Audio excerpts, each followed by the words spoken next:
Muchas gracias por estar con nosotros. Vamos a conversar esta mañana con Dagoberto Gutiérrez, analista político, con quien vamos a hablar sobre distintos temas de la realidad nacional, pero principalmente invitamos a Dagoberto Gutiérrez esta mañana para conversar sobre el movimiento Nuevo País, este movimiento MNP que nació recientemente y que está camino a convertirse en partido político. Le preguntaba fuera de cámaras a Dagoberto Gutiérrez cómo está precisamente el tema de la inscripción del partido ante el Tribunal Supremo Electoral y dice: vamos caminando con los tiempos, estamos capacitando ya a las personas. Vamos a ver qué tanto tiene eco este movimiento en la población, ¿no? Y también, fíjese que estaba revisando algunas publicaciones en torno a la figura de Dagoberto Gutiérrez y hace unos días Dagoberto tuvo un foro a través de las redes sociales donde discutió con varios jóvenes precisamente la temática del país y hablaba, y alguien quizás le preguntaba si él podría ser el candidato a la presidencia por este movimiento, por el movimiento Nuevo País, y decía que no se descarta eso, ¿no? La posibilidad de que se pueda convertir en el candidato a la presidencia de la República. No sé si Dagoberto vaya a ser el tercero, porque ya hay dos nombrados. Bienvenido, Dagoberto, muchas gracias por estar con nosotros. No. Un abrazo a todos y a todas. Pero mire, Dagoberto, antes de hablar sobre este movimiento, al cual le vamos a dedicar buen tiempo, quiero preguntarte cómo estás viendo la situación en términos generales de país, situación económica, el tema este de que todavía no tenemos un fiscal general y hay una discusión muy fuerte en la Asamblea Legislativa por agenciarse la figura del fiscal, digo, o por lograr un consenso, como usted quiera llamarle, pero hay incertidumbre en torno a estos temas que son bien complicados y que son temas de la agenda nacional. ¿Cómo no?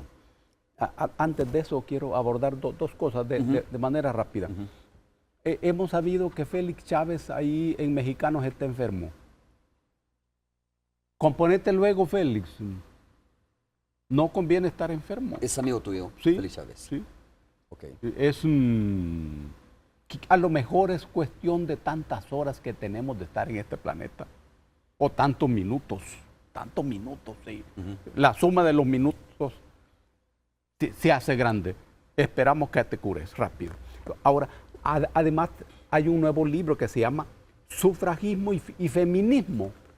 Sufragismo y feminismo. Y feminismo, de Candelaria Navas, María Candelaria Navas. La doctora Navas ha hecho esta investigación.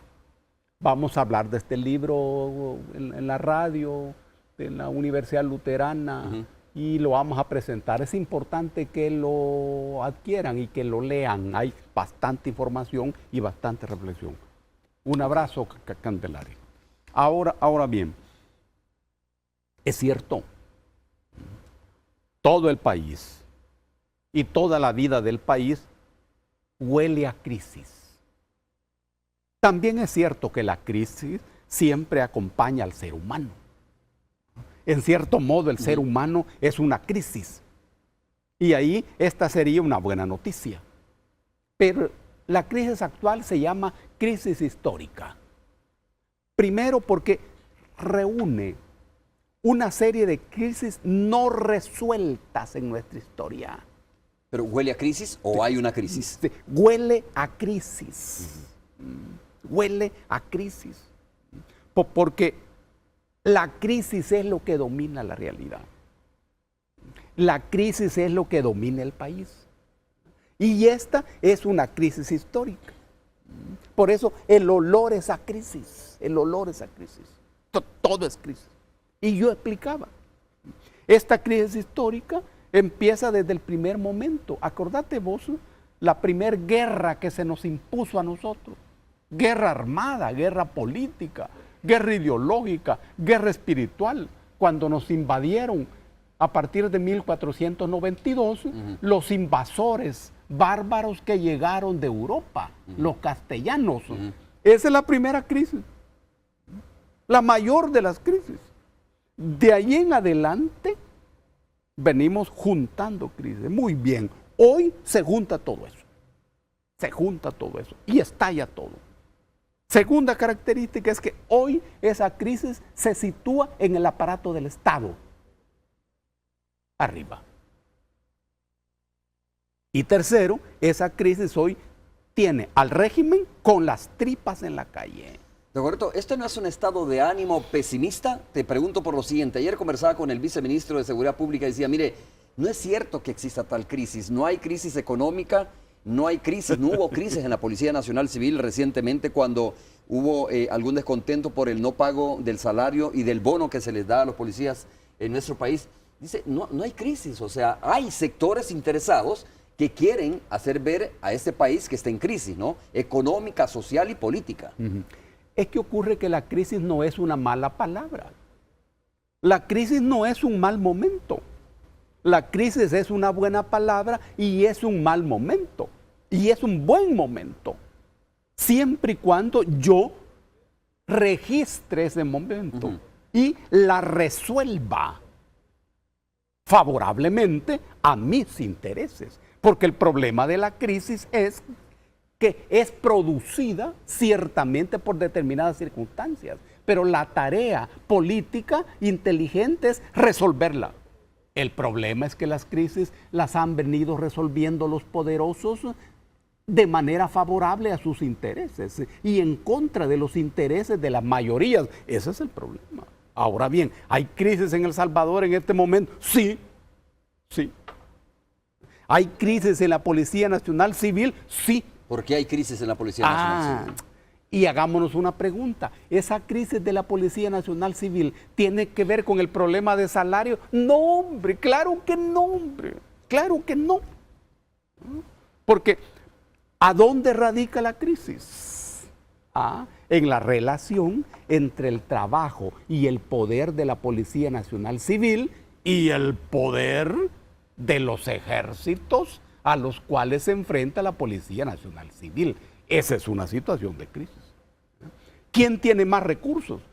Y no estoy hablando de salarios, sino de recursos, Pero bueno, entonces vamos aclarando cosas. ¿Cuáles son esos ejércitos que tienen más poder a los cuales se está enfrentando la Policía Nacional Civil? Miren qué impresionante. Va a venir una delegación internacional y esos ejércitos a los que yo me estoy refiriendo van a hacer una demostración de armamento, un armamento que han entregado. Armas de guerra.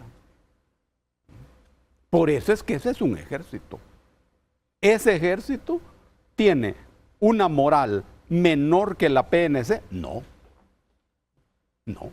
¿Ese ejército tiene un proyecto claro? Sí. Probablemente más cierto que el de la PNC. Probablemente. El ejército de las maras. Claro. De las pandillas. De ese ejército estoy hablando. Sí, yo sé. Según las informaciones son 60,000, 70,000, 80,000, uno no sabe. Según datos mismos de la Policía Nacional. De la Policía Nacional Civil. ¿Ese ejército tiene un plan, dices tú? ¿Y ese ejército es más poderoso que la Policía Nacional Civil? Claro. Es un ejército con el que se está negociando. Es un ejército que tiene jefes, cuyas órdenes se cumplen. Es un ejército que tiene un proyecto. Si no, no estuviera negociando nada. Es obvio, es obvio. Allí hay un desbalance. Allí hay un desbalance. Esa es una situación crítica, No tiene que ver con los salarios. Ese es otro problema. Es un problema. A lo mejor la crisis no es eso, pero es toda esta situación. Y esto es amenazante. No, hombre, la crisis no es una mala palabra.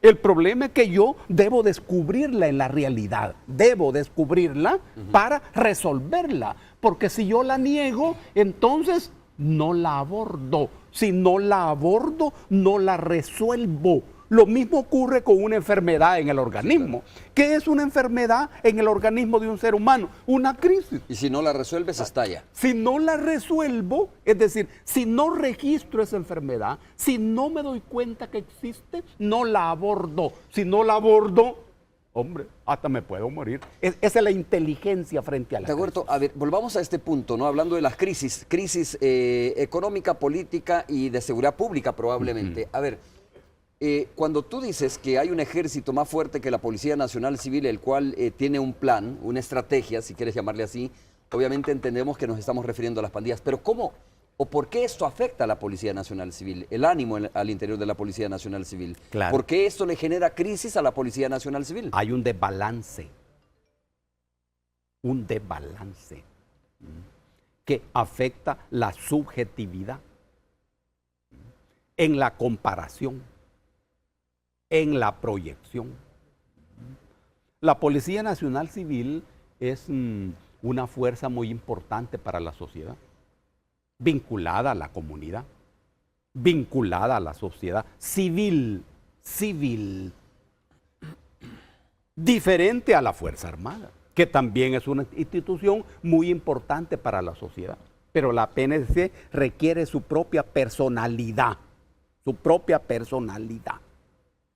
Pero esto que está ocurriendo desborda en mucho el trabajo de la Policía Nacional Civil, porque esto que hemos llamado ejército no expresa exactamente la delincuencia ni el delito. Esto que hemos llamado ejército equivale a una guerra social cuyo abordaje no corresponde a la Policía Nacional Civil, incluso ni corresponde a la Fuerza Armada. Cuando la Policía Nacional Civil se enfrenta a este fenómeno que se llama guerra social, esa policía es desbordada totalmente. Porque la guerra social requiere un abordaje político, económico, dueño de la mayor integralidad. No es solo la policía, incluso no es solo el Ministerio de Seguridad, para nada. Eso requiere política educativa, política de salud, política económica, claro, política social. Es el abordaje integral. Que eso es lo que están demandando los integrantes de este ejército. Claro, llaman, ¿no? Con mucha inteligencia, sobrada inteligencia. Esa es tarea de la Policía Nacional Civil. Claro que no, claro que no.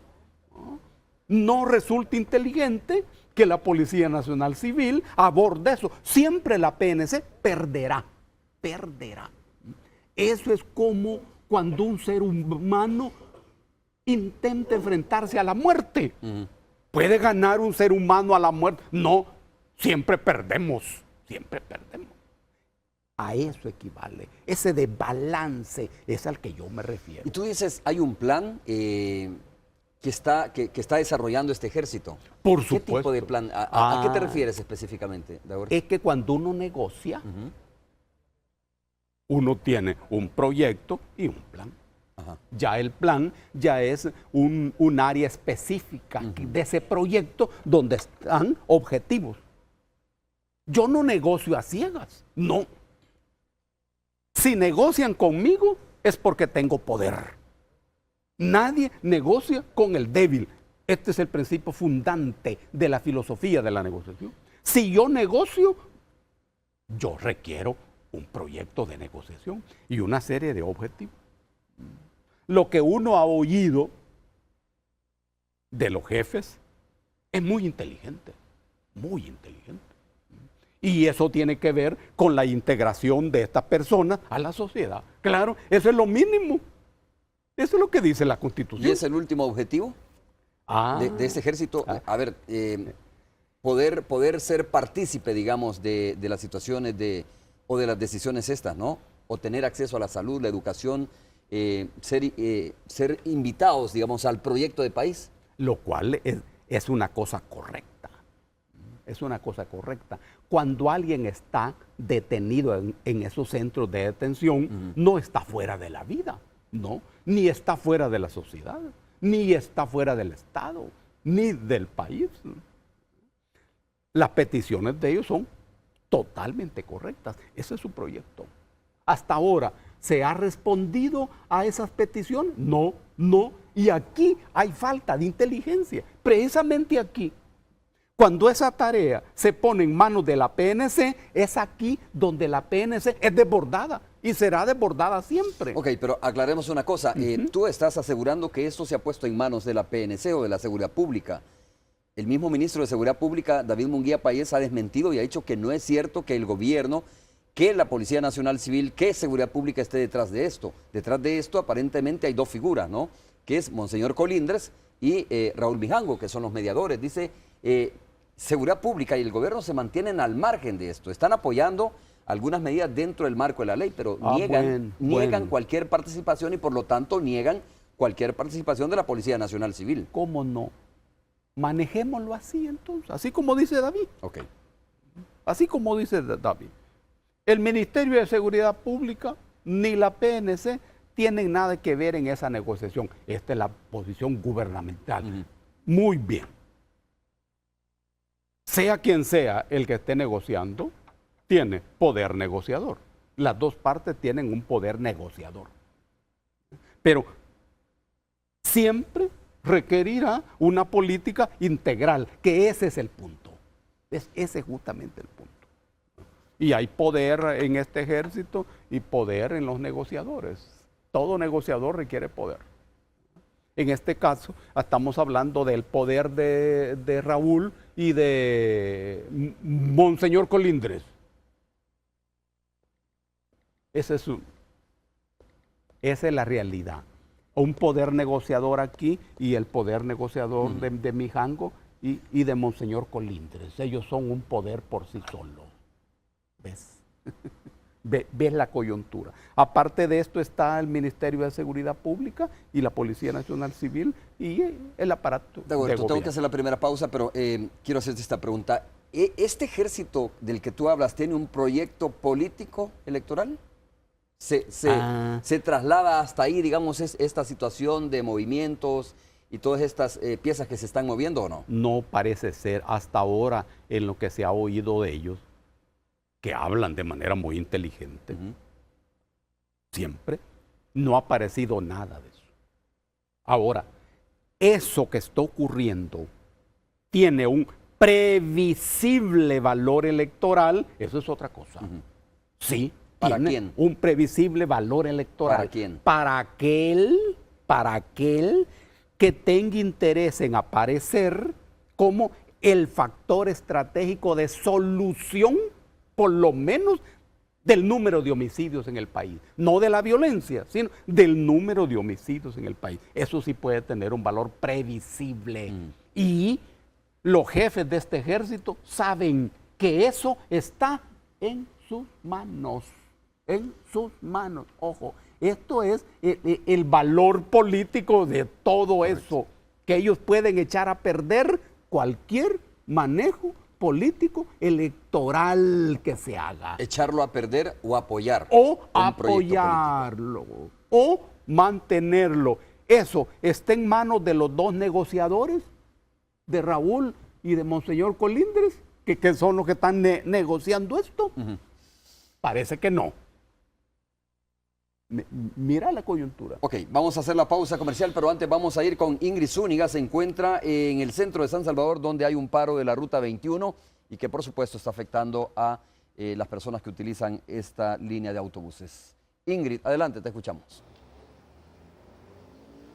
Buenos días, estudio. Buenos días, amables televidentes. El punto de la Ruta 21 aún se ve vacío. Sin embargo, hemos constatado que este día ya se encuentran trabajando algunas unidades.